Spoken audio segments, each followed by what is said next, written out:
Okay, so today's attracting your ideal clients. And what I want to do is we're going to say our name really quick. We're not going to do any introductions, but just say your name and your business, and then we're going to move on to the next one. And then let's start with on Zoom. Let's start with, are you guys in an order? Let's see here, Jody. Hi, I'm Jody Friedman with Intentional Healings. Bretta, good morning.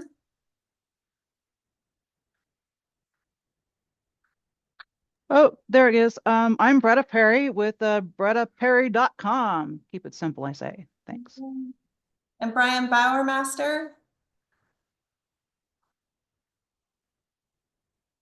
Oh, okay, Good morning. Good morning. This is Brian here with Bauer Master Productions. I do video production.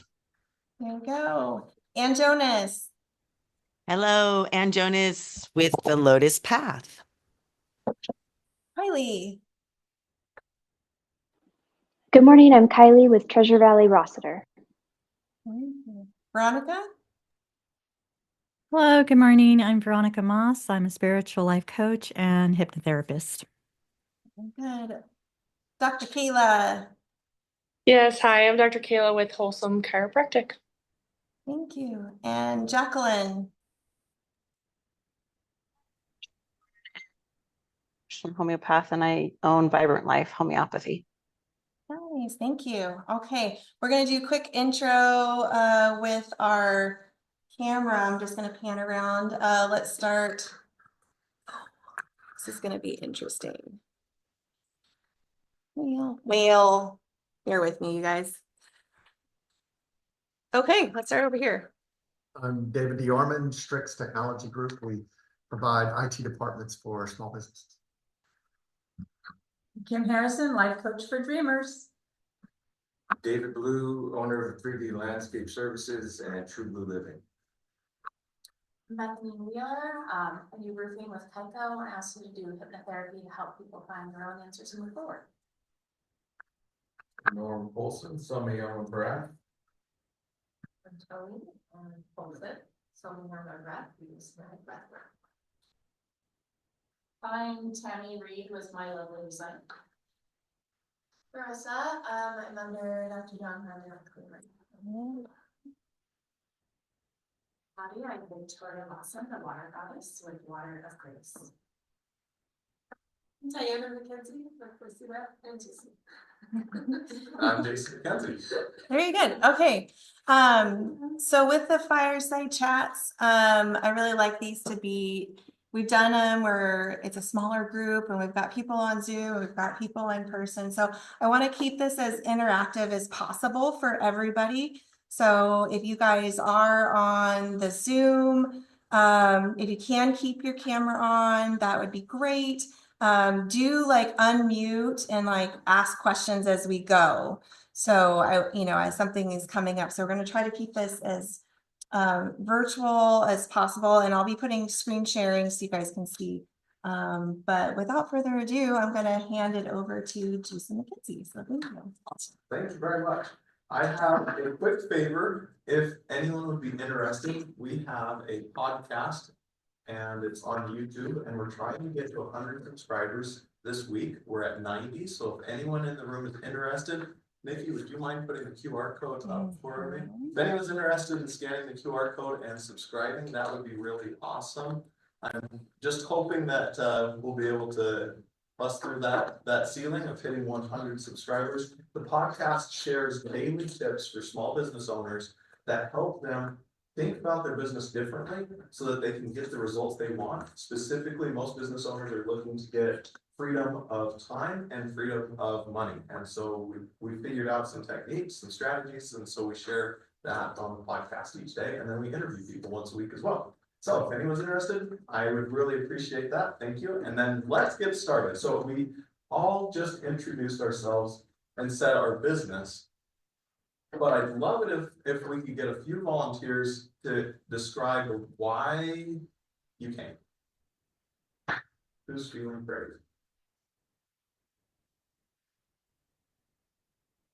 I'm good. Awesome, thank you. I just want to get clear on who it is that I'm really helping and, really fine tune my avatar. I worked on it for quite a bit, but, I'm ready just to really work out the details. And it was Tammy, right? Yes. And I didn't catch what your business does. So my business is My Lovely Design, so I'm a human design specialist and basically like an energy hygienist. So Got it. Very mental cool. chiropractor. Awesome. Anyone else? Me. More on the, like the website and SEO and things like that. I've been talking with Nikki, I've been setting up my website for myself and trying to figure all that out. So I'm really interested in the tech side of everything. Awesome. Well, thank you. Sounds good. And we had someone else shouting out from the, yes, please go ahead. I'm Bretta with BrettaPerry.com. I am a new business owner. I'm just trying to get my coaching practice started. And I am looking just to reach out to the community and make connection. Excellent. And did everyone on Zoom get the worksheet? There should be, depending on how you print it, 2 or 4 pages. We all good there? Excellent, excellent. Good, good, good. All right, so let's dive in. And this is going to be really awkward. I'm going to be drawing on faces today, apparently. Who wants the double one? No. Should we move over there? Would that work better? All right, let's do that. Turn it that way. And grab some markers. There we go. So we're not quite ready to start working on the worksheet first, but I wanted to go for just a minute and we're going to move out of business and we're going to move into our own individual lives for just a moment. And what I want to do is we're going to talk about our least favorite friend. Oops. All right, very well. All right. Least favorite friend. Everybody has a least favorite friend. And if you don't, you're probably lying. Right? Everyone's got one. So these are people that maybe you have a harder time being around. Or maybe they have some characteristics that you just they grate on you, right? Or maybe there's just little things. Years and years ago, I was talking with someone and they were doing a project where they were identifying people as different fruits or vegetables. And her whole thing was she had one friend who was a strawberry because they were mostly sweet, but they had all those little seeds that drove her nuts. And then she had another friend, and this friend she identified as an avocado because she liked most of that friend, except for there's this one big thing about that friend that she just couldn't stand, right? So we're going to be negative for just a minute so that we can accentuate the positive, because without darkness, you can't have light. There has to be opposites, right? So who's going to raise their hand and say a characteristic about their least favorite friend that they don't appreciate? They criticize. I'm sorry, I'll work on that. That's my wife. All right. So criticize, critical, right? What else? Very negative. Very negative. Mm-hmm. Excellent. What else? Self-deprecating. We gotta use little words here. I can't spell that. Not nice. Not nice to self. All right, self-deprecating. What else have we got? They neglect their body. Oh, neglect themselves.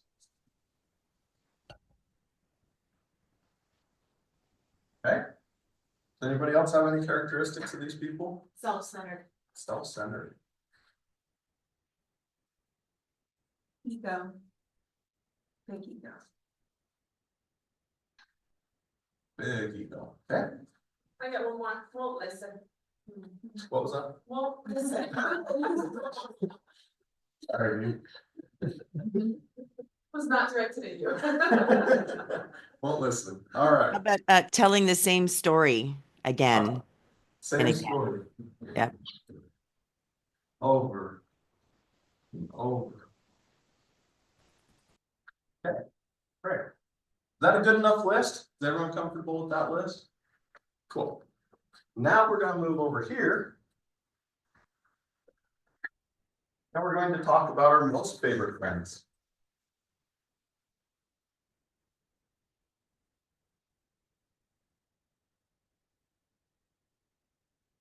All right, so in this case, if it was the strawberry, it would be the beautiful flavor of the strawberry instead of all the little seeds on the outside. So let's now talk about our most favorite friends for a moment and say some of the things that we really appreciate about those people and what helps them be our most favorite friend. Please. They're always seeing the blessings, even in the challenges. Feeling good and that. Seeing the blessings. Great. Okay. They're kind. Fun. They care. Love it. Love it. They take responsibility for themselves. Their own self-awareness allows them to know they could be wrong about me. You talk to them and it's like, even if you're like, haven't seen them for 10 years, it's like you talked to them yesterday. Just continuing the conversation. Familiar, yeah. Yeah. Perfect. Well, Grudges.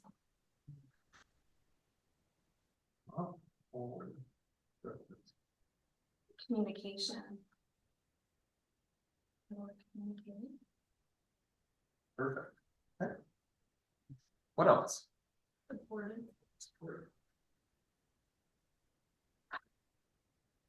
Cool.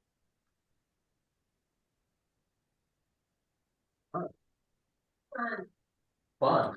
That's a good one. Which one would you rather be around? Pretty easy, right? Or else they wouldn't be your favorite, yeah. So if these are the characteristics of your most favorite friends, and these are the characteristics of your least favorite friends, you see a theme between those. Theme over there and the theme over here. They are the opposite, right? This is like, I think that the best description of the least favorite friend is that they're self-centered. Everything most likely is going to in some way relate back to that. And I think that over here in this realm, it's kind of all like a hub off from that. So now let's transition and start thinking about our customers.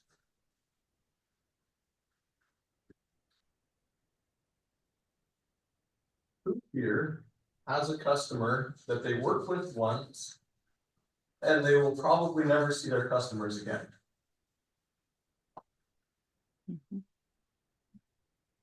Landscaping possibly.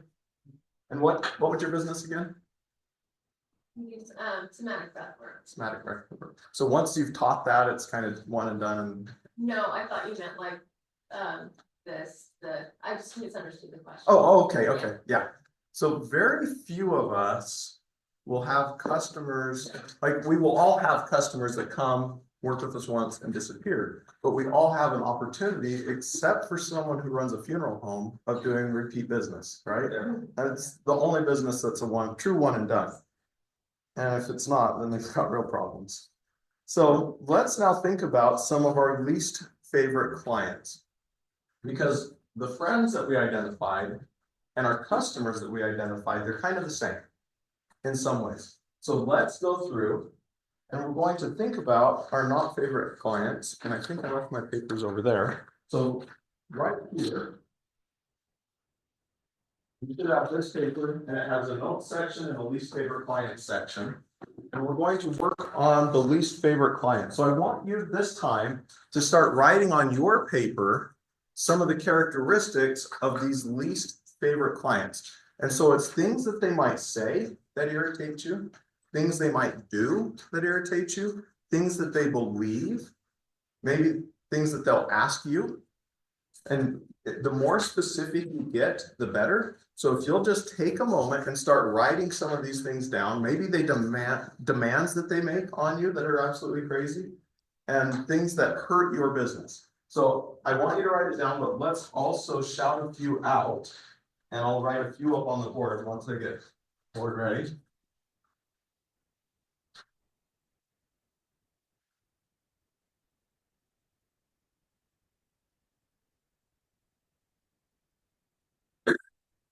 So if anyone has one that they want to shout out to the crowd to help keep the creative juices going, shout one out. Tell me how to do my job. Ooh. Yep. Discount where they complain of how expensive your prices are. Perfect.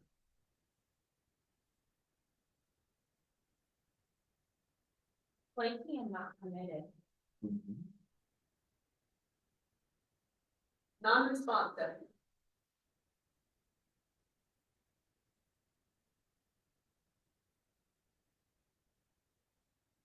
Indecisive.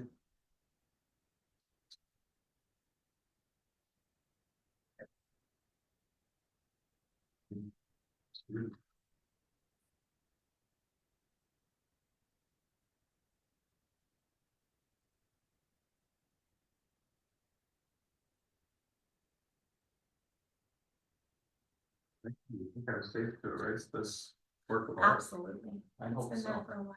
Has it? Okay. I might need a little more boring space. That's cleaning off nice. Yeah, this is a very nice whiteboard.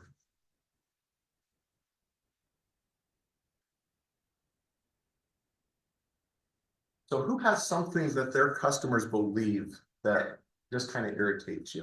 Has anyone had a customer that believes something that bothers you? Yeah, one that believe that all website changes should be free regardless of how much time we spend on it. And that was, if I'm thinking the same one, that was the website had launched and it was maybe a year later. Yeah, they wanted us to work in perpetuity for free after the initial job. That's an interesting mindset. I think that there was a civil war over that idea.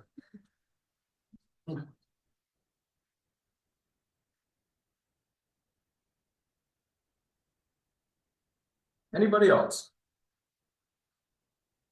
Anyone on Zoom want to shout something out? Please. Close-minded. Close-minded.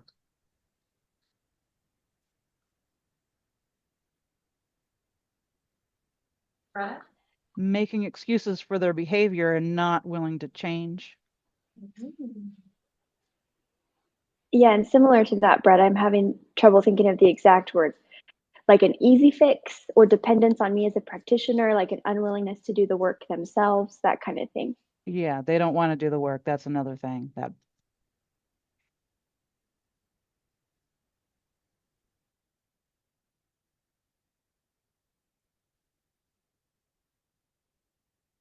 So an interesting thing, I was talking, it's probably been 9 months ago, and I was at an event.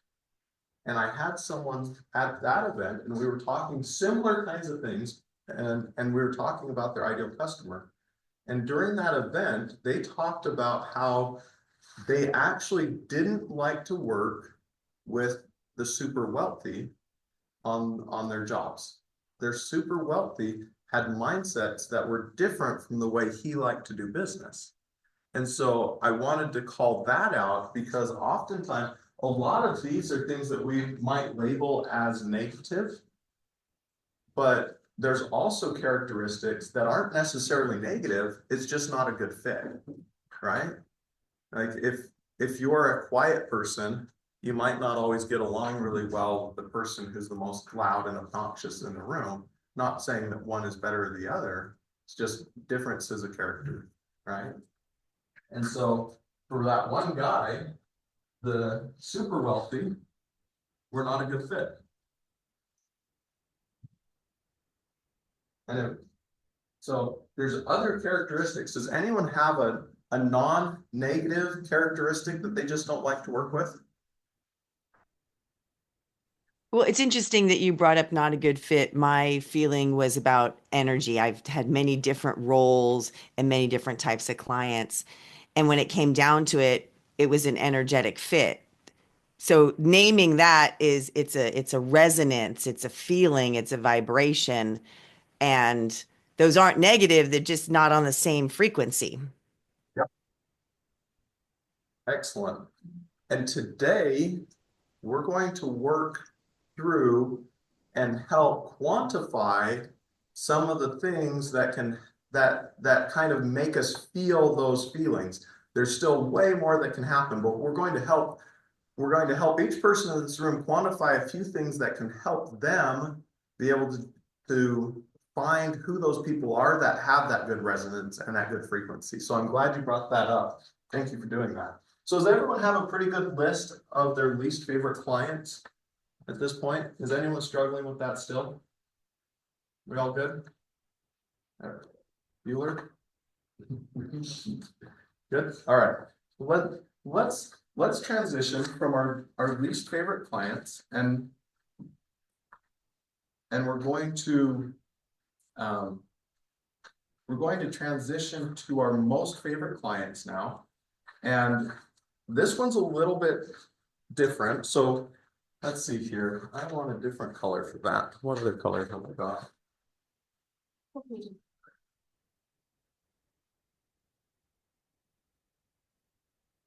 So we're going to be working on right here. It says my ideal client. And we're going to start working on our ideal client. So the reason again that I started out with the least favorite client is sometimes it can be a little bit difficult to identify who we like to work with. I'll oftentimes hear people say things like anyone, everyone, and those absolutes usually mean that the creative brain's really kind of stuck and you're just spinning your tires. So by us taking a moment to say who our least favorite people are to work with, that really helps engage the brain and get the brain thinking in a way that it breaks some of those barriers down so that we can then have an easier time at working through who our ideal clients are. So I'm going to put a circle up on the board, and this is our ideal clients. And we're going to come back to this circle later. But I want to have us all take a moment.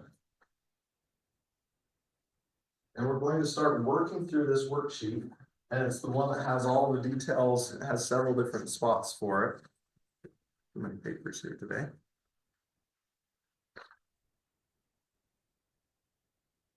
All right.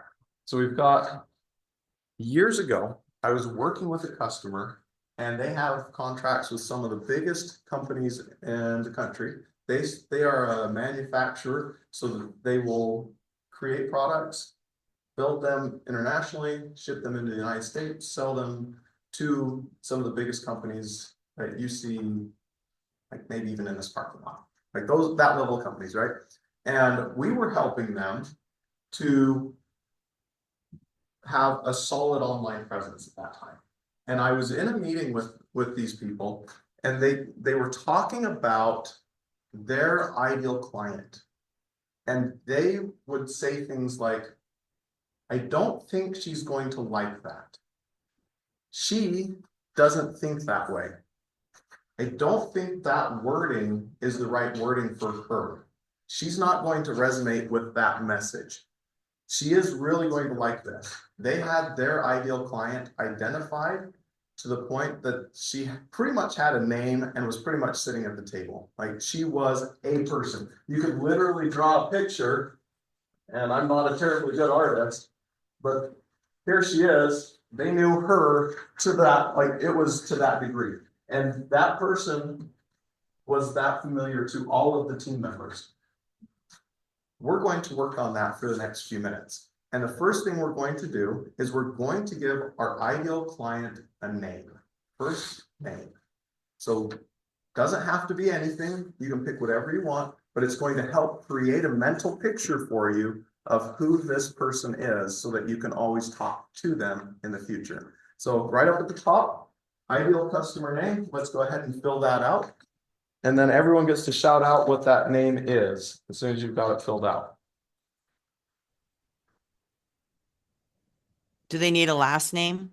If you want extra points, you can give them a last name. Okay.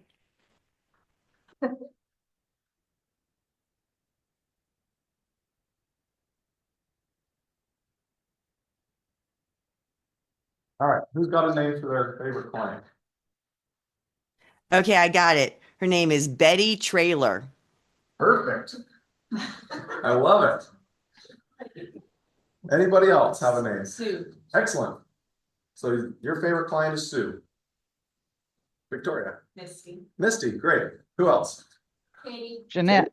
Okay, Oh. perfect. Yep, shout them out, everybody. I got two, Bill and Ted. Bill and Ted. Bill and Ted. Excellent. They like adventure, right? I used my own name. Oh, your own name. Perfect. Is there a reason behind that? Pretty much the people that I'm looking for are people that have experienced the same thing that I did. Wonderful. That's powerful right there. Thank you. What was the one you said? Alethea Pele. That's quite a name. Any reason for that? Yeah, so Alethea means truth and Pele means beautiful. And I've always really liked that name quite a bit. That's cool. Can we have a silly one? Please do. Here's my silly one. First name Itza, last name Poppin. Nice. Yeah. That's excellent. All right. So now we're going to take that person, whoever they are, Bill and Ted, Sue, whatever, right? And we're going to start talking about what they want. And it's not just what they want, but what they want in relationship to your business. And so there's different levels of wants. And earlier, who was it that said that they do roofing? I do. You do roofing, great. So the people that are coming to you want a house that's dry on the inside, right? Or tasted. But wants go deeper than just the physical level. Wants can go really, really deep. And oftentimes, you can figure out some of the deeper levels by asking a one-word question. And that one word is why. So if they want a dry roof, you ask why. Why do they want a dry roof? Why does it matter? What's the point, right? And what would be the next answer? Anybody can't get it wrong. Keep their stuff dry. Keep their stuff dry. Protect stuff, right? And why do they want to protect their stuff? Don't want to have to buy new stuff. Don't want to buy new stuff. So there'll be convenience. And They value their stuff. And they don't want to spend more money. Money and time, right? And why don't they want to do all that? They're afraid of loss. Afraid of loss.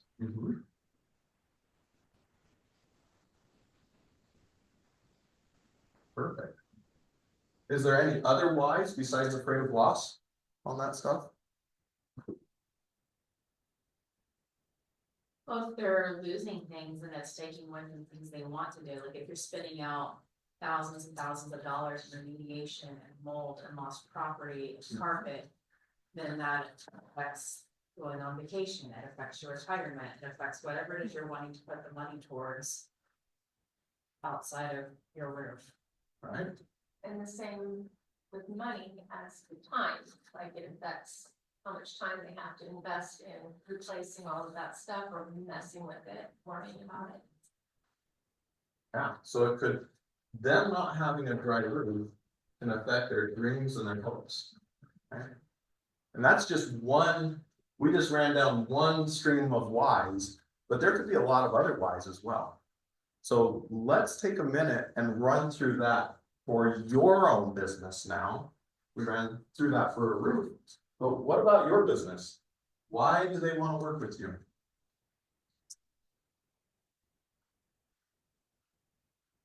And while you're writing that down, I'm going to share a little something I just barely learned. So I was down in Vegas at a conference, and there's 5,000 business owners. Pretty amazing experience. And one of the most transformative speakers there was a man by the name of Myron Golden. Not sure if anyone's heard of him. He was there and he taught some things, and he said that people put value. So people want something because you're going to give them value, right? There's some value that you're going to give them. The value would be a non-leaky roof. But why do they value that? That value is going to come from a few different places. And it can either come from a void. This is Myron Golden teaching this, Jason's interpretation, a void from their past. All right, so let's say as a kid, the house was leaky all the time and it was dripping all over and they were miserable. They didn't have that, and they wanted that dry house. That would be one of the reasons that they'd want a new roof, is to avoid what they experienced in the past that they felt was negative. Or it can be from a current pain they're suffering, or a current goal that they're trying to achieve. Current goal, or a future hope, or a future fear. When you move people away from the pain of the past, away from the pain of the current, or away from the pain of the future, and you move people towards their future hopes, their current goals, or move them away from the past, right? You're creating value for them. And that is why they're going to want what you're offering. So there's the want, and then there's this emotional level want that people all have. So your ideal customers, they have these wants, surface level, not surface level. They want computers that work, right? Surface level, we need a computer that works. The mouse needs to move the mouse on the cursor on the screen. So who has a want that they want to share that they've written down about their ideal customer? Safe space. A safe space. Excellent. And where would you rank that? Is that the top level one, or is that down on the whys by buried quite a bit? For what we do, safe space probably number one. Perfect. Anyone else? I think my clients want to know why they are struggling. First, they want answers and Very good. What are you doing those times? I gotta move a little bit faster. All right, so now we're going to transition from what they want to what they hate. Earlier, you wrote down what you dislike about your least favorite customer, and we wrote down what you dislike about your least favorite friend, right? Now we're going to turn it on our head. Now we are that ideal client. So we're no longer us. We've got to take our hat off, take a step over, put their hat on, and become them, and think like them for a minute. What do they hate? And this is one where you can go and do some research afterwards. So you may want to make a note on this. We can do some here, but one of the best places to find what customers hate is by going out onto Google and spending some time on Google looking at 1, 2, 3, 4-star reviews. Look at what they complain about in relationship to companies, and you'll discover what those people hate. And that's extremely powerful. When you know what their wants are, and you figured out what they hate, you're starting to think like they do. And thinking like your customer is going to give you a huge advantage in being able to attract the ideal customer. So we're going to have wants on here. So we are identifying our wants about our ideal clients and what they hate as well.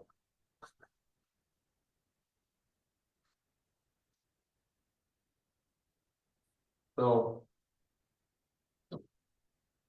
who has something that they immediately thought of, oh, our client hates this? Life continuing as it has been. Mm. Feeling stuck, doing the work and still feeling stuck. Feel like they're gonna hate that, right? Yeah. How many of your clients or customers hate having no communication? Pretty universal, right? Most of the time. However, probably 10 years ago, I was at an event talking with a guy, and he said, and we were at anyway, he's fairly well off. He at one point said that he sat in his hot tub for an entire year. He would wake up, he would pour himself some alcoholic beverage, light up a cigar, and get in his hot tub. And he did that for an entire year as an adult after he had had a very successful year, just because he wanted to see what it would be like to not work for a year. This guy's got money. He says he pays enough taxes that the rest of his neighborhood doesn't have to, because he's supporting them all on taxes. He says, when I buy something, it doesn't matter what it is. I'm going to buy the very most expensive one because I expect them to take care of every problem and to not bother me. And that's his mindset. He hates when people over communicate because he doesn't want to know. He said, I bought some furniture and I expected them to deliver the furniture, put it exactly where I wanted. I expected them to pick up my old furniture, haul it off, and not bother me in between. That's his expectation, and he's willing to pay super amounts of money for that. I don't know if that's your ideal client, but that's an example of the opposite extreme where he wants no communication. He just wants it done. Give him the money, done, right? So who's your ideal customer? He hates communication. Can I dig into that a little bit? Because I love what you're saying. This is my ideal client hates inattentiveness. So that's actually below the communication, because then you actually pay attention to what type of communication a person wants. And I've experienced a lot of that. Excellent. Thank you for sharing that. That's powerful. I'd like to share something that's given me a personal reflection. For those of you that know me, I love to talk. Here's the thing, I overtalk, and I've learned what that means and how to be succinct and how to bottom line. And I've had people say, just tell me the bottom line. Tell me what you want. Sometimes that works. Sometimes you got to figure it out for yourself. But I appreciate this idea of what you use as an example, which was, don't tell me about it, show me, or something along those lines. You following me? Yeah, thank you. Anybody else have something that's kind of sparked in your brain that you want to share with the group? All right, then let's move on to characteristics.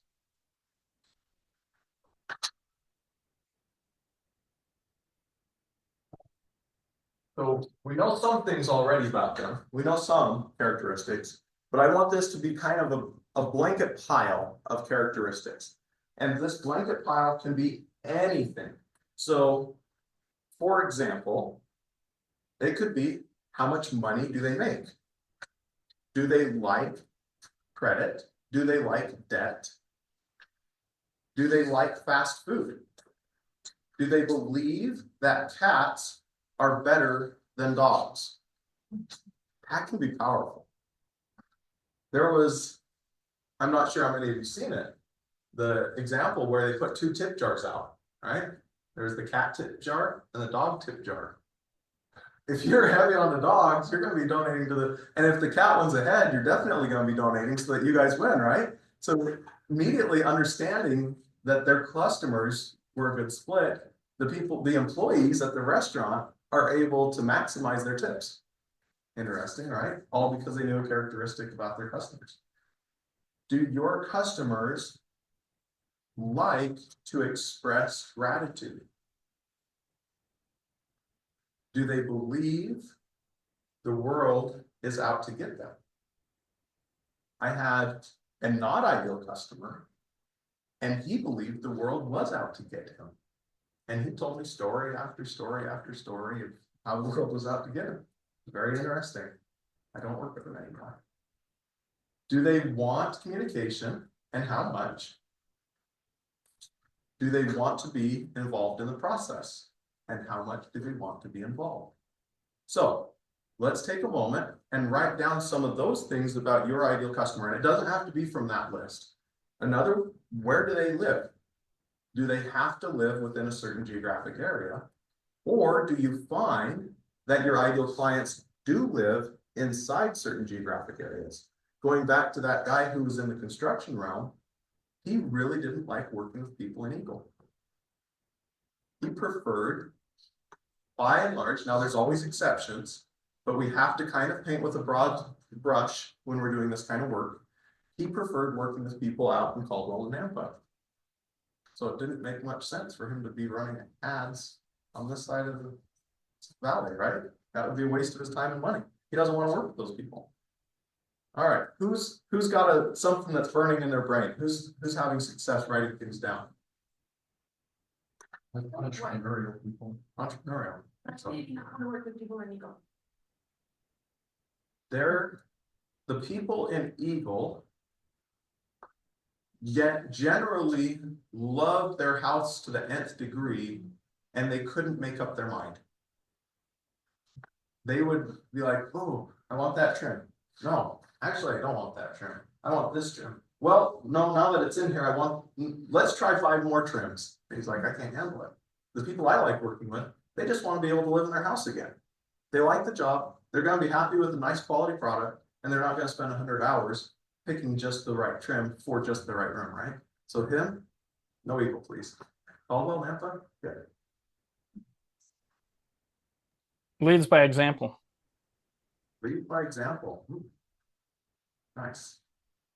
Anybody else? What else? What other characteristics are there for these people? David, how about yours? You work with people that need computer help, right? Yeah, and like the guy that you mentioned that thinks the world is out to get him, we do a lot of cybersecurity, so that would actually be good for us. That would be right. There we go, right? That's perfect. Thank you for showing the opposite, because that's so true. Please, Victoria.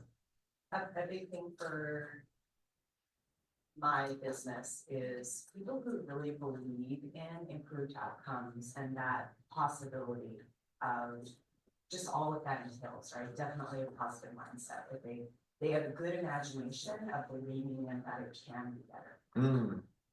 Nice. Yes, thank you. All right. Who feels like they're starting to get an idea of their ideal clients?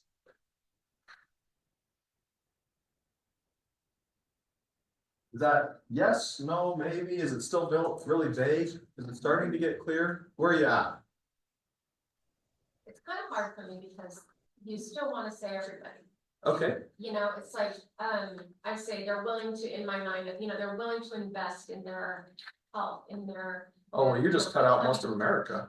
Better. What is that? You just cut out most of America with that statement. Yeah, exactly. Yeah. Then I think about it and I'm like, yeah, but I love to be there first. I love to be the first time that they've actually invested in themselves and they see that that this is worth doing. Thank you so much for saying that. All right, we're going to go on a side tangent because of that. So here is a very bad marker. We're going to get one that shows up over there. There we go. That's a little darker, a little better. So this is a funnel, a sales funnel. And you have people all the time, right? And people pass right by the opportunity to do business with you. And some start coming into the funnel, but your funnel has holes in it. Yes, a darker marker. Thank you. That was much darker. Something with some real ink to it here. There we go. Right? And so people will come in and they'll make it part way down and then they go back out. And the ones that make it all the way down and out become your customers. Now, a person may pass right by because they're not even looking for your services.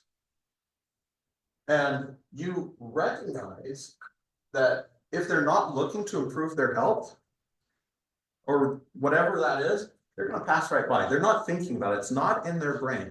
So if you were going out and you were putting billboards outside of every fast food restaurant, and maybe it was the little park bench, right? And you have your ads right there, but it's outside of the Chuck-A-Ramas and the Golden Corrals, and you park your business right next to it, you have an office, that's probably not the place where your ideal customers are going to be hanging out, right? But there comes a point in time where their mindset shifts and they become that person who originally wasn't thinking about it, and now they are. And something shifts inside them. And oftentimes when that happens, they transition from being a not ideal customer to becoming an ideal customer. So they've moved inside their own brain first into that phase. And for some of the big brands, they help people clear at that high level to make that transition. For smaller companies, it can be really hard to spend the ad dollars to help build that transformation. The best case of doing that, though, are the people who have either a radio show or a TV show or a podcast, some way. And the benefit of doing this is you're giving away a high level education. You're not teaching them all the deep details, but you're helping them in a way so that when they start to get into that exploratory phase of maybe I want to think differently, you're there guiding their hand and helping them. So maybe they're clear over here, but because of that show, they'll come and do business with you. I would say of all the people in America, the #1 person who has done the very best job of helping people go from the green, not interested, not thinking about it, to the orange, is Dave Ramsey. Because for the last, I don't know, 5,000 years, it seems like he's had a radio show and he's been saying the same things on the radio show. Like you could listen today, or you could have listened 5 years ago, and he said the exact same thing. And so people enjoy hearing that because of the repetition, but he's also helping change green to orange. And so those people aren't his ideal customers until he's changed their mindset to think the way and the characteristics of his ideal customers. And so that's a big part of doing this kind of advertising, and is to help make those people transition the way they think to want to do business with you. Thanks for sharing that. Yeah, was that Tammy? Thank you. I loved the answer and the question.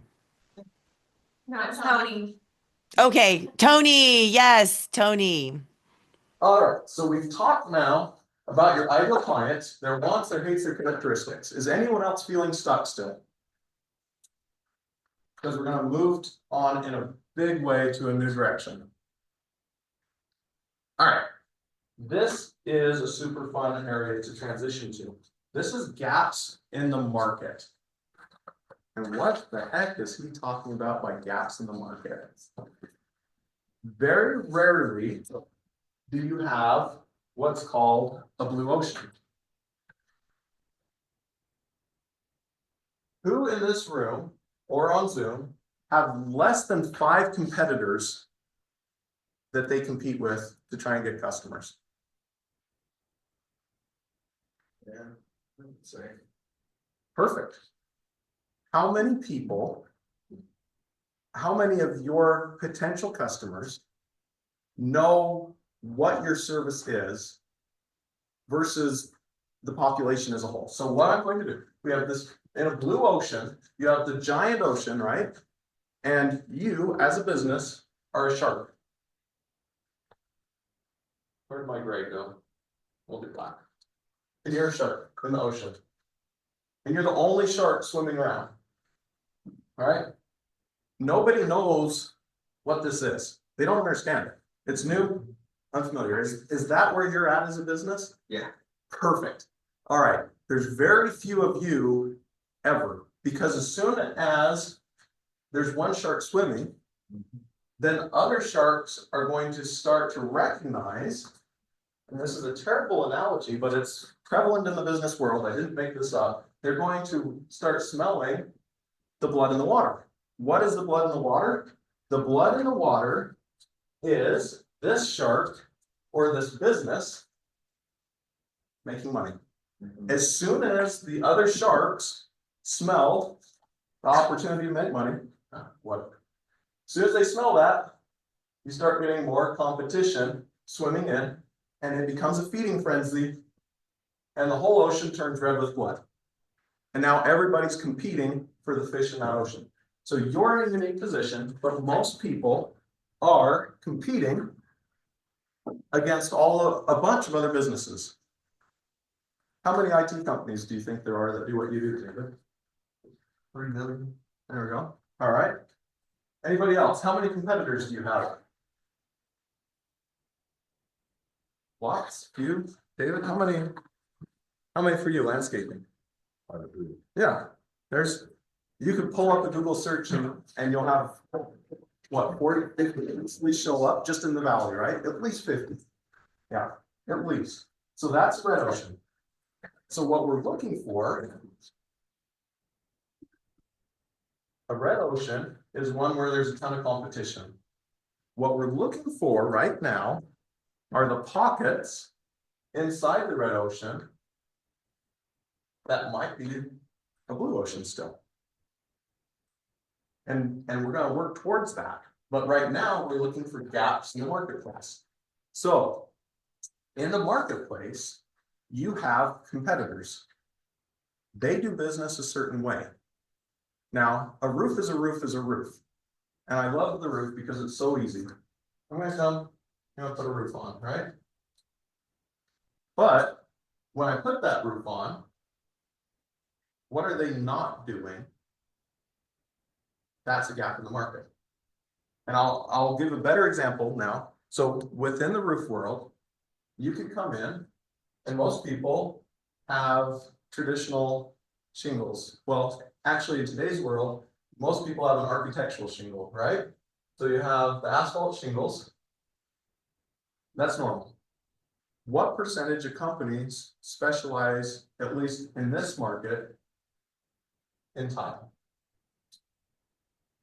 I would be willing to bet if there's 300 roofing companies in the valley, you probably have maybe 10 that are good at doing tile because tile doesn't happen often here.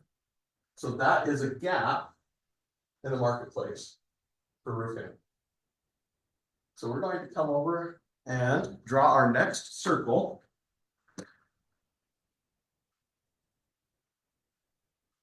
And the next circle is the gaps in the market. Push out a good circle. All right, so this is market gaps. This is gaps. Has anybody been able to think of a gap for their industry?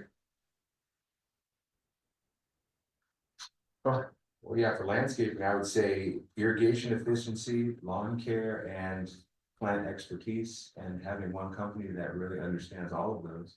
Excellent. So you said specifically irrigation efficiency. So that is a space where anybody can go and they can throw a plant in the ground, but taking the time to become an expert at that one niche is a gap in the market. Not very many people are doing it. Anybody else? Who's got a gap in the market written down? You'll want at least a few of these written down for our next step. We've got to make sure that we're getting those written down, or else it won't all come together and you'll throw tomatoes at me and I'll be run out of here on a rail. We don't want that. Therapy stuff, it's really helping people to find their own answers. It's not just, I don't want to just provide hypnotherapy for people where they come to me with a problem and I take them through the process. It's really giving them mental tools to start using their brain in creative ways to solve their problems for anything that they come across. So it's not like just personal coaching where you go and somebody helps you work through your problem. For hypnotherapy, where you go to them with a problem, I want to lose weight or quit smoking, we work on that one thing. It's really about giving people the tools to solve their own problems moving forward. And so really putting that on them as individuals to move forward. Perfect. So earlier I talked about how there was an opportunity to go look on Google to find out what your customers are griping about, right? What they hate. Another opportunity is to go back at those same reviews and see what they're getting wrong, because those are probably gaps in the market. So now let's go back, look at what our customers hate and see what the gaps in the market are. What can we take from what they hate and turn those into gaps in the market? Do any of those feel like a gap in the market? And it could just be that your competition stinks at callback. Like that's a gap in the market. All the competition, they'll do the job, but they won't ever call anyone back. And it drives all your customers bonkers because no one's doing that thing. They may still put the roof on, but you can't get them to call back. That's a gap in the market. I think I have one that would be good for the collective. It's just the follow-up after a session. So I did a somatic breath work with Norm and Tony, and Norm for about 3-4 consecutive days checked in with me. How are you feeling? How are you doing? So for me, like that doesn't always happen with every practitioner. And I think it's a crucial part of that follow through with the session. Excellent. Thank you. I'd like to add something that I've been feeling into, the idea of holding space. And I feel that as I see, so I do think something that a lot of people do, which is transformational life coaching, spiritual coaching. And I have nothing on this piece of paper and I desire to change that. And I'm loving this. You're awesome, by the way. This whole thing is amazing. And what I'm feeling into is that I have a skill set that's unique, the combination of what I bring. There are people like me, but I'm a unique coming together. And I meet people in that way. It's back to that conversation earlier about resonance and dissonance and energy. And so I'm looking at if the gap in the market is the holistic approach that I offer, which is mind, body, spirit, consciousness, God, divine, self, all of that. Maybe that's for me where I can see there's a gap in the market. The whole enchilada, I feel, is what maybe I get to bring, and that might be lacking. Is that relevant? Am I too self-centered or too big of an ego? Because I have a healthy ego, by the way. So yes. You're too far ahead. Sorry. No, you're doing great. You're spot on. So there's one more area, bringing it back to gaps in the market, and it's perception and perceived gaps. Because we live in a world where there is the absolute, and like gravity's in effect. Doesn't matter your opinion on it. Doesn't matter your perception on it. Gravity's in effect, right? There are rules that guide and hold everything together. But then within each of our own heads, we don't actually know what's real. The scientific method is so interesting because you take the scientific method and you prove what's not real. You can never know what's real using the scientific method. You just figure out what's not real in that situation. So everything that we perceive, eyes, hearing, taste, all of those are perception. And we're trying to grasp what is real, what is reality. But we all live in a world of perception. And so I'm perceiving this experience one way, and you're all perceiving it a very different way. What we can look for is market perception. And that market perception may be true or it may be a lie. Whether it's true or a lie, it doesn't matter. That's what the market believes. My favorite one is, and I'm not sure if this is true or a lie, but my favorite market perception is that 99% of attorneys make all the rest look bad. That's my favorite market perception. 99% of attorneys, they're all terrible, and they make all the rest of them look bad. Now, is that true? Probably not. There's probably way more than 99% of attorneys that are terrible people. There's probably like 2% that are good people, but the rest make them all look bad, right? So everyone thinks attorneys are terrible. They're not. I've met a lot of great attorneys. They're some of the greatest people ever. But the market perception is attorneys are terrible. So what are your market perceptions, right? I would say in the IT world, a market perception is that the IT people always speak down to us normal humans. Is that true? Probably not. But people are always feeling vulnerable when they go to the IT people and they're like, hey, my computer's not working. And then they feel like the IT people are talking down to them. Market perceptions, negative market perceptions equal gaps in the marketplace.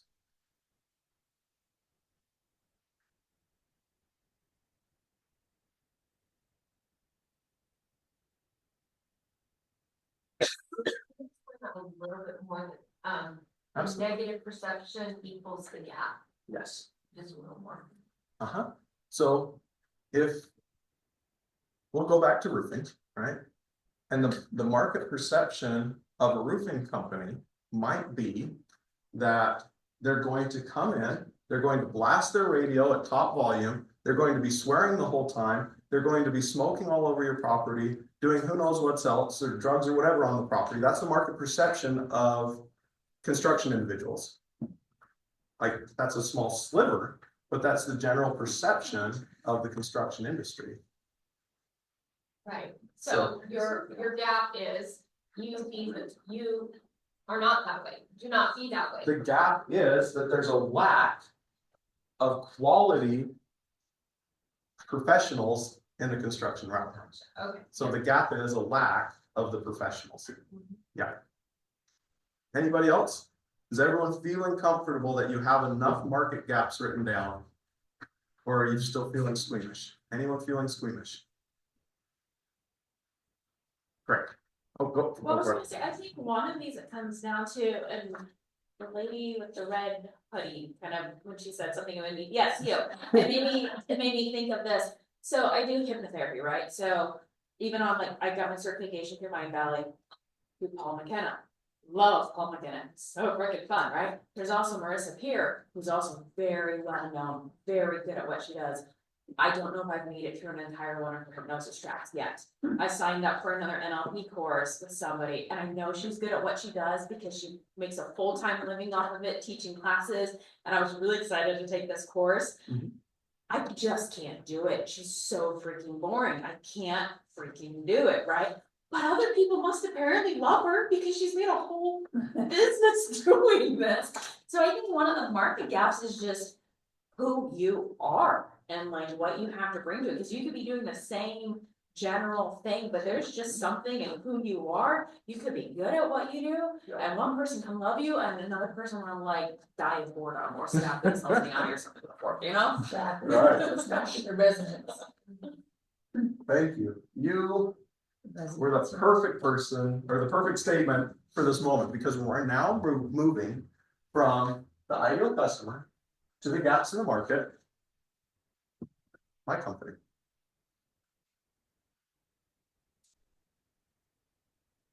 And a couple of people are ahead in the class in recognizing that the gap in the market, in that case, you are the customer.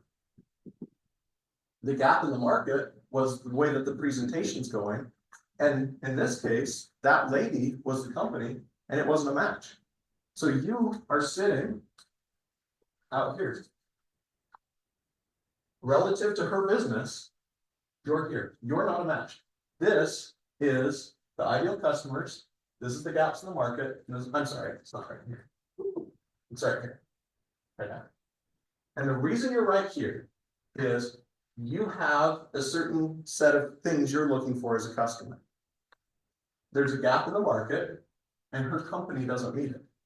So a non-ideal customer doesn't sit on the intersection of these two circles. Ideal customers are this is the ideal customer section. Your company's ideal customer lives here. So now we're going to say this has transitioned from being the ideal clients to just all the clients. This big circle is all the customers in the Treasure Valley or in the world. This orange part is where your ideal clients live. So this is the ideal client section, and it's where your company matches them, going back to those vibes, right? So ideal. Now, gaps in the market, you identified a gap in the market. Lack of entertainment factor, right? She doesn't match that. So you're not an ideal client for her, but there could be another company, like the other business you mentioned, and that's where his business would sit, is up here, and you fall within that spot. And if I did draw that circle for the other company, right? where you reside is the golden opportunity. Right here is a golden opportunity. And the reason it's a golden opportunity, I'll just put gold right there. The reason that's gold is because the client's characteristics, wants, and hates line up with the way you do business. And it doesn't line up with the competition. So the gaps in the market are met by you, not by them. And when you figure out, and that's why it's so important that we were filling out all the ideal client stuff earlier, wherever it went, and all the gaps in the market, because now we're going to take a few minutes and figure out what is this golden opportunity. And the closer you can sit inside this golden opportunity, the more you're going to naturally attract your ideal clients. They're literally going to come to you like the Pied Piper. Just for everybody that's on virtual, can you kind of describe a little better that golden opportunity? Yes, I will drop very dark. So the golden opportunity is when you intersect the ideal client circle, the gaps in the marketplace circle, with the way you do business. So where those three circles meet is this little spot here. What's interesting is so many times people feel like they should be coming and saying, I want the whole circle, right?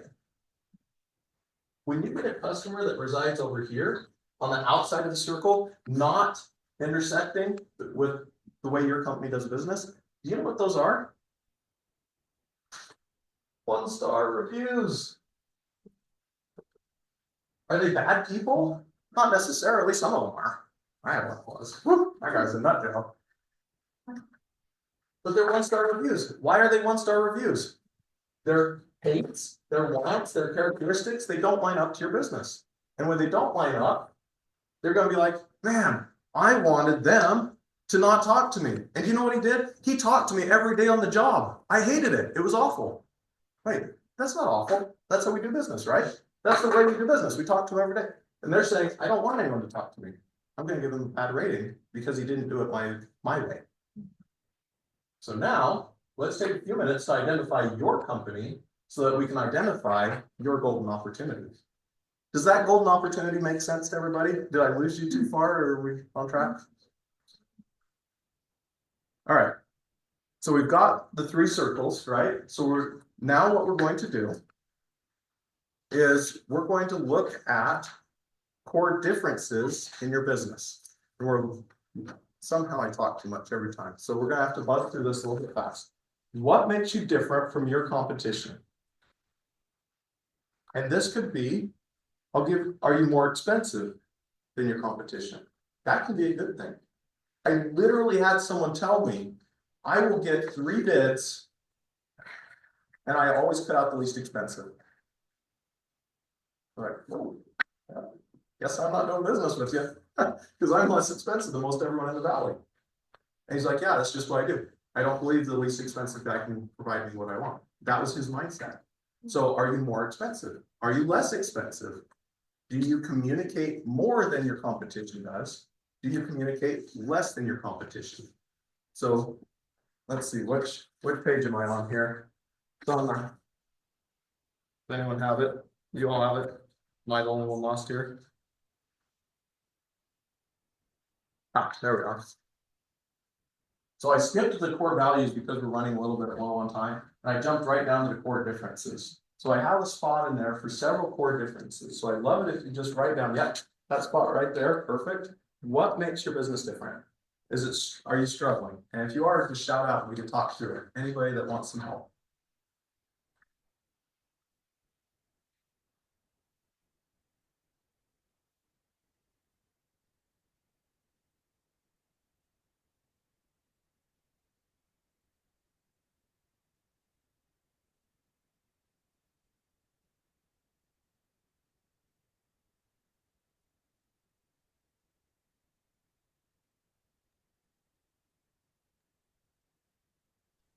I have a suggestion. Please. My core difference is I'm also a registered nurse. Excellent. Starting a coaching practice. Perfect. So that is a core differentiator from all the other people in the market. Perfect. And let's try and get as many as you can, because your core differences are going to make up all these in your company. And we want to get enough to make sure that you can be unique against your competition.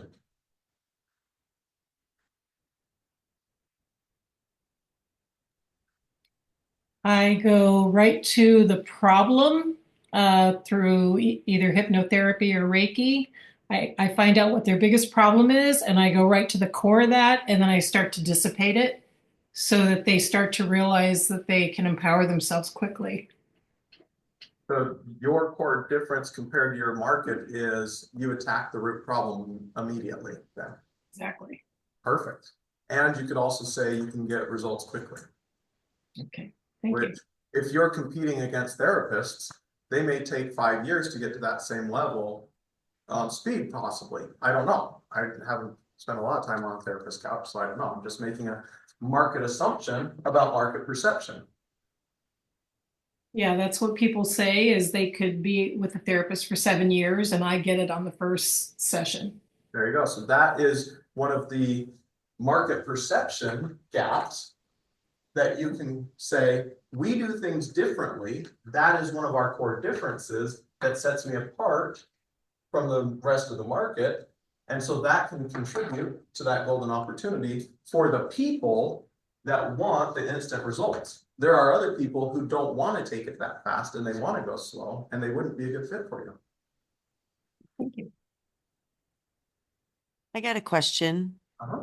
I'm curious. I feel like what I've been building is a multi-layered experience. So there's ways to meet me free in YouTube, and then there's groups. I have books that have written and are writing currently, and expanding to it's at the whole funnel fountain situation, and having one-on-one retreats, the whole shebang. And I wonder, I know many do that as well. And can I say yes, that I have this multi-layered way of offering to people in a different abundance realms? That is the best question ever. Is everybody still working on their core differences? Because I'm going to answer that question while you do that. So please tell me yes. So right here is a set of stairs, right? And everybody in the world is at ground floor. You've got the whole world right here. Every time you take a step, you get less people. And you also increase your cost. So ground floor, free. Anyone can go to YouTube and get your information. This is called the value ladder. Not my creation. Russell Brunson created this. But amazing way to perceive what we're talking about. So you have free. Then you move to this next tier, and you're taking a step up, and you're offering a very low cost item. That low cost item may be that they have to give you their email address. That is the price of the next level. And so maybe the price is an email. And then you're going to give them one of your PDF books, right? Then you take it to another level and you move up, and now it's a slightly more expensive item. And so maybe this one is $19, and they're going to get an actual physical book from you. And then you move them up and up and up. The higher you move up, the fewer people they are. It's the pyramid, right? Down at the bottom, at the base, you have a ton. When you get up here, you have very few. The pyramid is $20,000, and down here is free. Dave Ramsey, again, I think the best in the world at doing this. He has the radio show that's free. You take a step up, he's got books. And then he has an app as well. And the app sits at 2 levels. It sits at free and not free. And then he has programs that you can go through in group. Then he has more expensive programs. And then you can join his team. And that's wildly expensive. And he has all these different steps in his business. The best businesses have multiple layers that they offer people.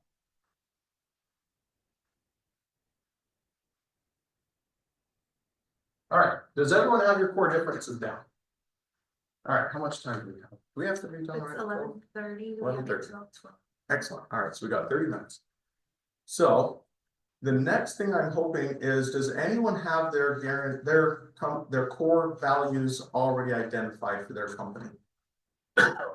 Please, what's your core values? We have persistence, quality, okay, persistence, quality, right? focus on creating a dramatic, lasting impression. Okay. Actively pursue ways to stay relevant. Okay. And inspire others to achieve the same high standards we have for ourselves. Perfect. So I got a few of those written down. I didn't keep up with you. These are the core values of your company. Does anyone else have core values for their company? Is that something that everyone's lacking? I got them. Perfect. So it looks like we have some people who haven't established their core values. Here's why core values matter. For years, I thought it was a pile of garbage. Didn't have it in my own business. I thought it was the stupidest thing on planet Earth. Core values matter because you are going back. Remember when I talked about building that customer persona and we had them, the very first thing we did was give them a name?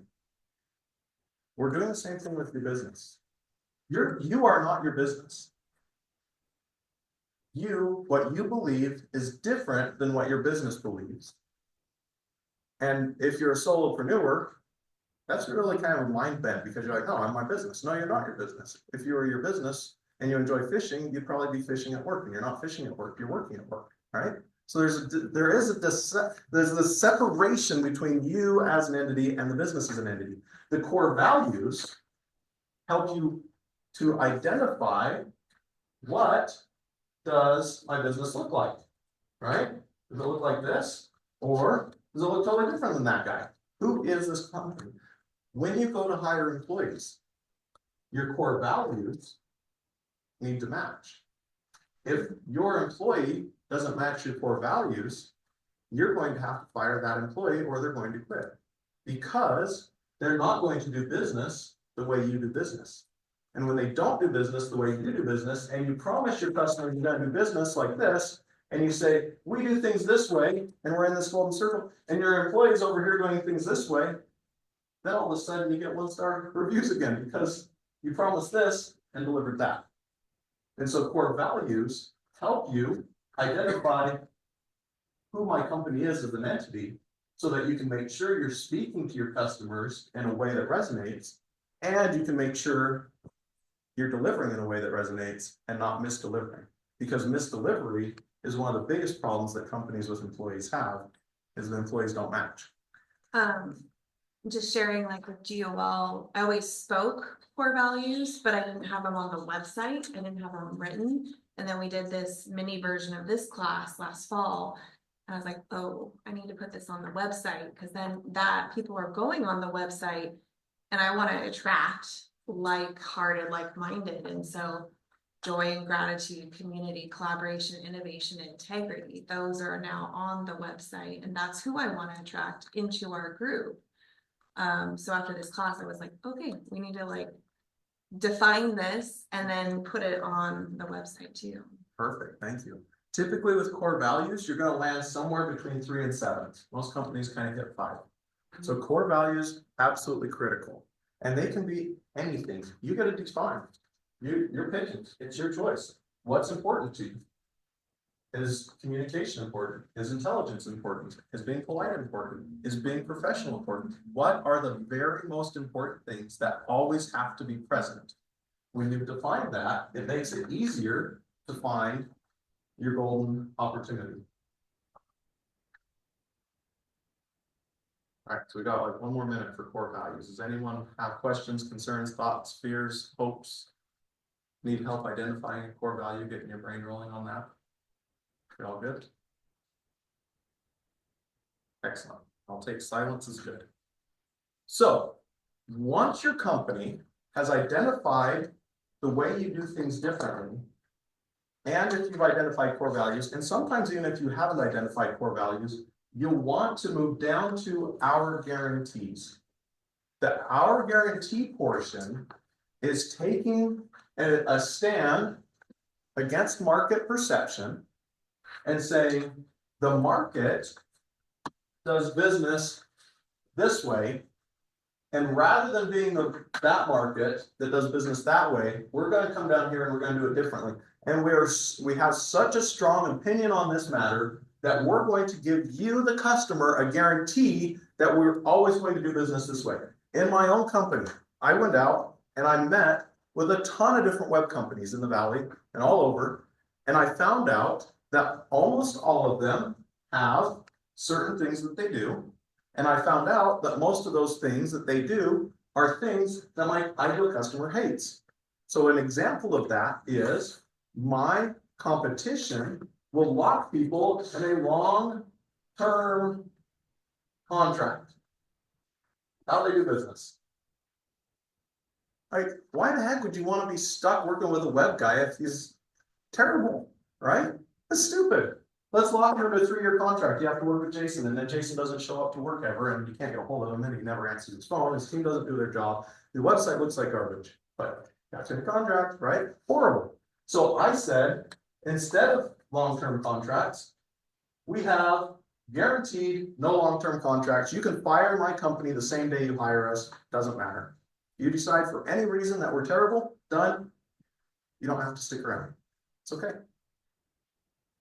My first customer ever has fired me twice and come back every time.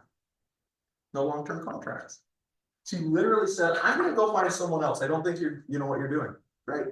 A month later, hey, Jason, I found out, talked to several people. They all said you were doing an amazing job. Can I come back? Sure. Fast forward 10 years. Hey, Jason, I found somebody that I think is going to be able to take me to the next level. So I'm going to fire you again. Okay, that's fine. 3 months later, Jason, it was a nightmare. Can I please come back? No long-term contracts. They love working with us. They can't find anyone better because we know who we are. We know how we do business. So I guarantee no long-term contracts. Do any of you have a guarantee? If not, let's think about one. Go for it, David. That improves quality of life. Excellent. So you guarantee you're going to improve their quality of life with your products. That's powerful. The cool thing about a guarantee, you don't have to promise that you're giving their money back. It's literally just saying we're drawing a line in the sand. We're not going to do this the other way. There is a company in Magic Valley, and they're also in the construction realm. And they said, we guarantee we're going to brighten your day when we show up. That's their guarantee. Because they said everybody that calls us is having a bad day. If they call us, their day's really gone south. So we're going to do everything. So they have the little shoe covers. They were going to buy shoe covers that not normal shoe covers. Theirs were going to have smiley faces on them, right? They're going to do little things like that to ensure they're always going to brighten their day. They're going to leave a thank you note just in the house somewhere for you to find when they're done, right? They're going to do things differently. So they're always going to brighten your day. What's one of your guarantees? Has anyone written one down? Please. Yeah, with my company, it's having that direct connection to a person, not just like calling the company or calling a number, right? So that's huge for the life of the technology, which they do guarantee for about 15 years, so they do last longer than that. Wow. So they've got a person they can yes, connect the with. direct line. I will vouch for her. Excellent. It's been in my house. Anybody else? Who else? Is anyone struggling and wants to work through that?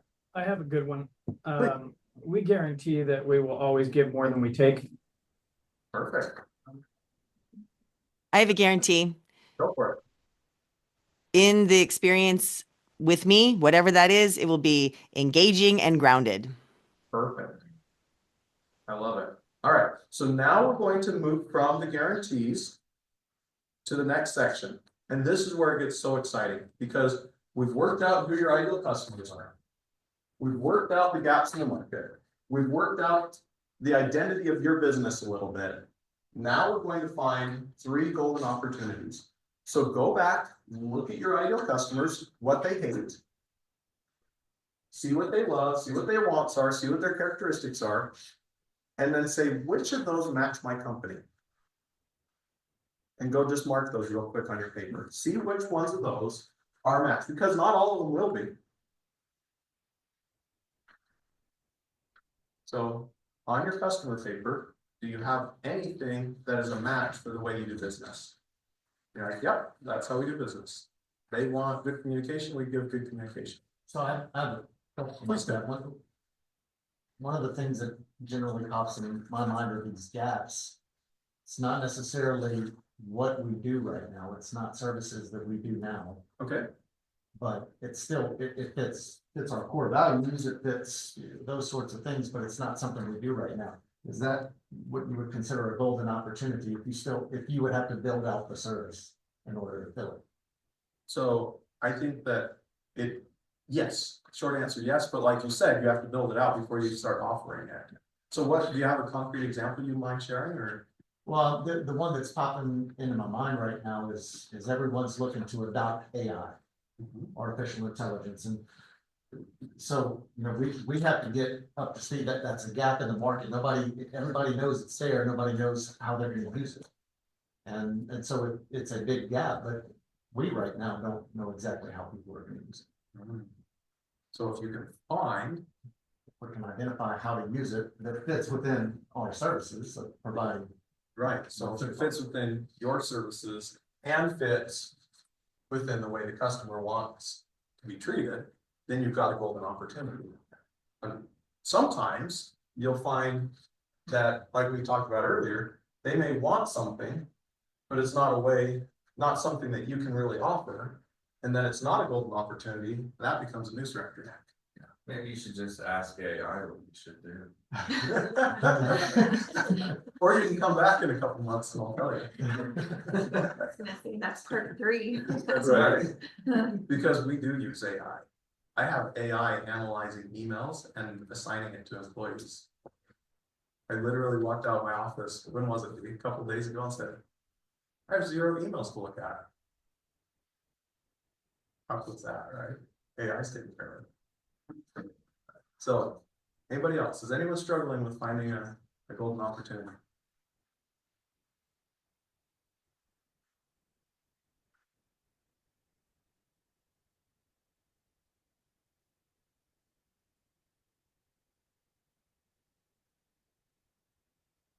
The golden opportunity, you want to kind of find 3. The reason for 3 is if you have one opportunity, one differentiator, there's going to be competition that can match you on one thing, right? Right here. And so you may have that, or it may match, right, in different ways. But when you find 3, your competition can't keep up with you. So in our business, the 3 things that we say that makes us stand out the most are that we're affordable, we're a team of professionals, and we're convenient to work with. That combination of market perceptions, gaps in the market, along with the way our clients want to work with us, those were the 3. They don't want to pay $20,000 for a website. That's stupid. They want to be able to call, text, email, and we'll get back to them. They hate doing this whole support ticket thing, and then we never hear back from them, and they don't know if the support ticket went through because we didn't respond, and we're hard to get a hold of, right? So we're easy to communicate with. And we're a team of professionals. I have people on my team studied how to do graphic design for years. I have people who have various skill sets where they've really honed who they are. People like, for my business, to work with someone that knows what they're talking about. That's important because they're not experts in that space, and that matters to them. So that's my 3 needs as a business. And when I can walk into a room, I can turn the red ocean that we were talking about here into a blue ocean immediately, because I can walk in and say, I am affordable. And they're like, oh, my guy's not affordable. It costs a fortune. Literally was talking to someone the other day and they said, every time we request a change, it costs $150, even if it takes 10 minutes. I'd love to be making that kind of money an hour, wouldn't you? I'm affordable. Team of professionals. Convenient to work with. Right? Those are my 3. That turns the red ocean into a blue ocean because no one can compete with that. And those people that are looking for that, they hear those words and they're like, oh, where have you been this whole time? I've had so many bad experiences. I have people who are promising me this and giving me this over and over and over. The same is exactly true for your business. So what we're walking through right now becomes the backbone of all of your advertising, the backbone of the messaging for your website, the backbone for your videos. Any communication you do with the world, finding golden opportunity, figuring out those words that set your business apart, that becomes the backbone of what you always talk about in some way. Everything you talk about relates back to that in some way. And we can dive more into that next time. But we have here, how many people have at least one golden opportunity written down? Hopefully. All right. I think that's silence as a yes. All right. So we're running out of time, but this paper is now your most important one, because a lot of this stuff is not stuff that you hear almost anywhere. It's taken me, I started my first business when I was 11 years old. It's taken me a long time to figure all this stuff out. I've been to conferences, I've listened to the wisest of the wise, read books, like it's taken me forever to figure all this out. And it still keeps getting better and better. But this is your opportunity to say, here's where my business is today. You know where it is. This is the vision of where I want it to be in the near future. And it may be from all the things we talked about today, you can't implement everything at once. So now we're going to have a My Action Plan. And down on the My Action Plan, the most important thing with taking action is you have to know what you're going to do. You have to know when you're going to start working on it. You have to know when you're going to finish working on it. And you have to know how you're going to reward yourself when you're done. It's most powerful to have intrinsic rewards, but the external rewards sure are nice too, right? Who doesn't love to reward yourself? What's a reward that someone loves? Anybody? Diana? Heck yeah, sounds great. Well, it's great reward. When you accomplish your goal, so that's what the action and celebration is right here, My Action Plan. So I want everyone to take a few minutes and I want you to just start writing down, what are some thoughts that popped into your head? Like, oh, I need to change this. Oh, I've been meaning to start a YouTube channel. Oh, I've been meaning to post on social media. Oh, I've been meaning to build a flyer. Whatever those are, whatever's popped in your head today, start writing those down as your actions.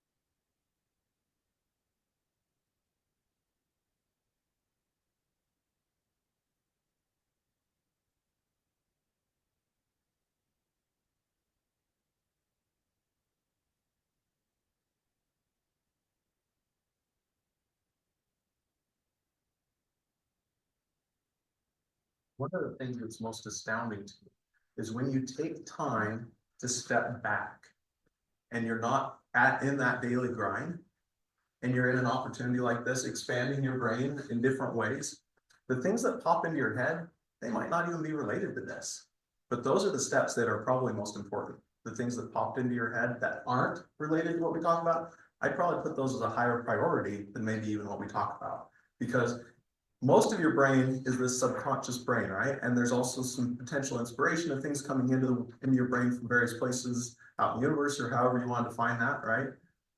Those, you've given yourself the space mentally to try and align with where you're trying to go. And so those things that pop into your head, that's more important, because those are the things that are actually going to get you to that next step. So it may be, oh man, I just need to fire that person. And that's what keeps coming in your head. Or maybe it's, I really need to hire a virtual assistant. I know it, I know it, I know it. And it just keeps, whatever that is, write that down on your action list.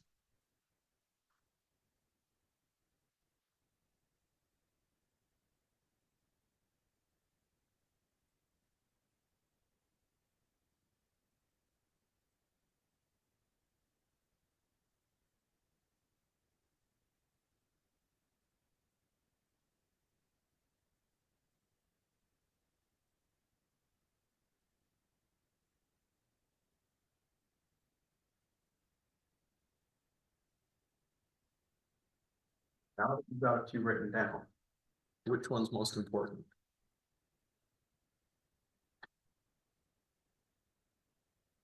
Whichever one's most important, put a 1 by it. And then just prioritize them. Most important, least important. One's number 1, most important.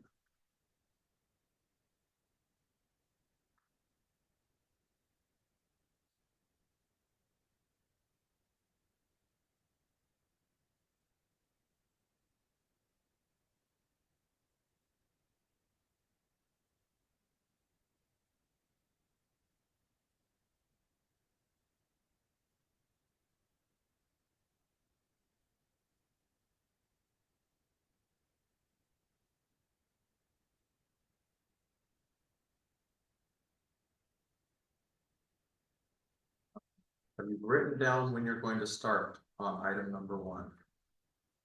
Put a start date next to it so that you and someone else can hold you accountable to that.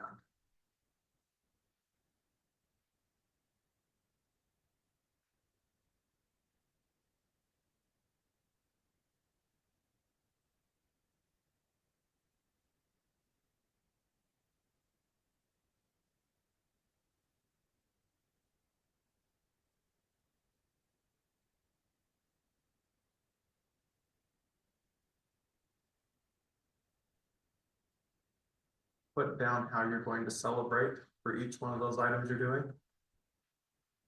If you didn't, you're cheating yourself. And cheaters never prosper.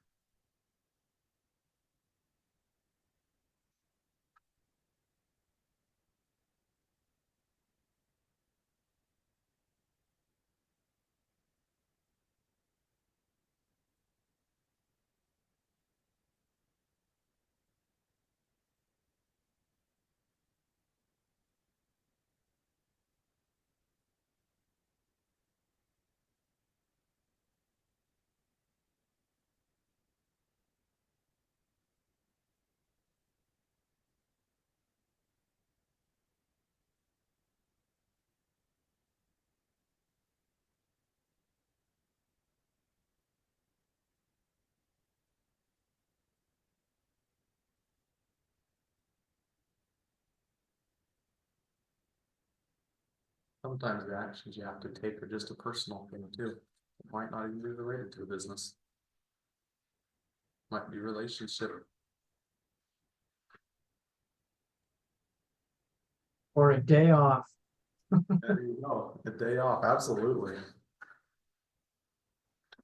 And we have just about 5 minutes left. So for the last 5 minutes, I want you to get into the vision part of your brain. And you're going to look forward to where your business is in maybe 1, 3, 5 years, 7 years, maybe sometime in the future. What's your business going to look like? And when you're looking forward, what do you see? And take a minute and just write that out for just a couple minutes. And it doesn't have to be every single detail. You can paint with a really broad brush stroke on this. Doesn't matter. You just need to have a vision so that when times get tough, you can reference back to that. Or when you start getting stuck in the grind, you can challenge yourself and say, am I moving towards my vision or am I just running on a hamster wheel?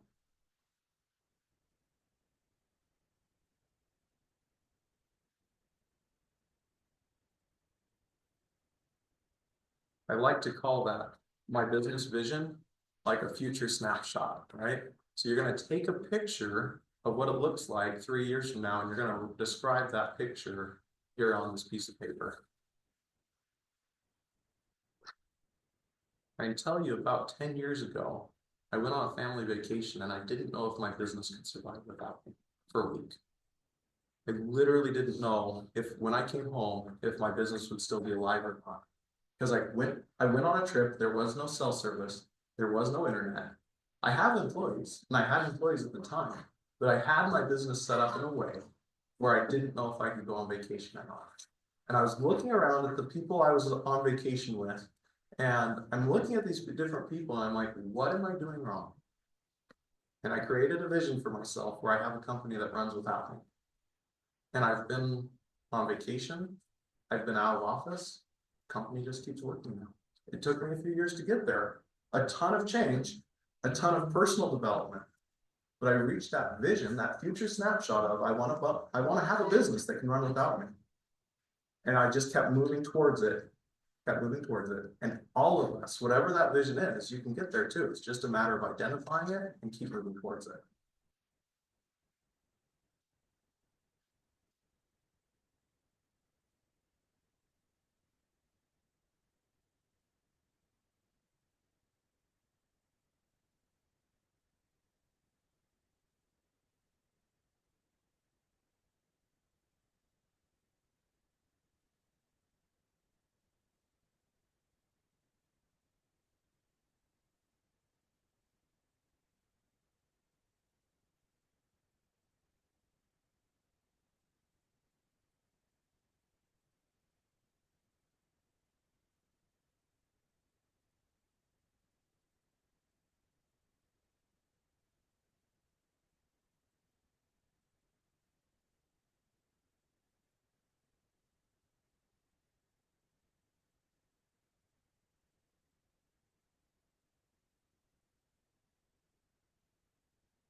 Up level.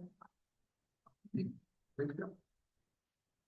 I appreciate all of you coming. It's been fun for me to be able to share and to be able to be a part of this with you. So thank you very much. Appreciate it. Hope it helped. If you have questions, let me know. But that's it.